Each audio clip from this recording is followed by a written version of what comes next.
Art পেপারে আঁকা জল রঙের মানচিত্র নয়। ভারতবর্ষ মানে হর্ষবর্ধন কিংবা বাবরের বিজয় বার্তা নয়।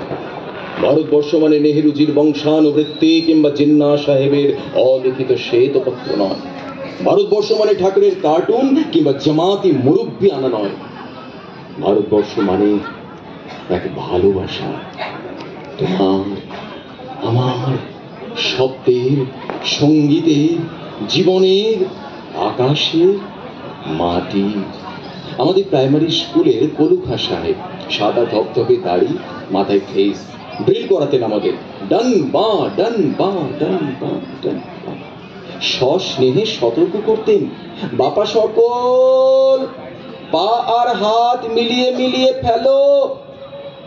সেই কলুখা সাহেবের কোরের মাটিতে আজ ফেরেশতার হাসি ভারতবর্ষের চিরাগ হয়ে জ্বলছে।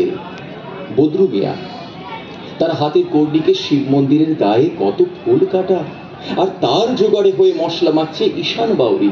নিয়ামত শেখ আর গোকুল মাহাতো এক পাটাতনে ধান ঝাড়ে। সোনালী গোবিন্দ ভোগে খামারে ঠিকরে পড়ে সোনালী আলো।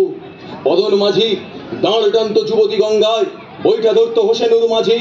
সামলে চলো মাঝি, সামুতে কাজা কাকির গান, সোরাবালি সোর আর ঘূর্ণি জলার ঘাট। আমার ভারতবর্ষে কোনো গেরুয়া রাজনীতিবিদ কিংবা ইমামে নির্দেশিকা নেই।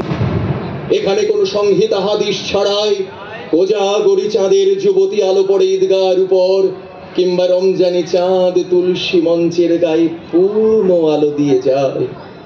আমার ভারতবর্ষে আমি শুনেছি মোহাম্মদ রফির সঙ্গে লতার ডুয়েট, দেখেছি পাল্লা দিয়ে আজহার উদ্দিনের সঙ্গে সচিনের দৌড়, খেলার মাঠের প্রান্তে দাঁড়িয়ে নঈমুদ্দিনের তদারকি চিৎকার, বিজয়ন, আকিল, কুলচিত, মাঠটাকে আরো বড় কর, মাঠটাকে আরো বড় কর। মাঠ দিন দিন ক্রমশ ছোট হয়ে যাচ্ছে, অনেক ছোট, অনেক ছোট।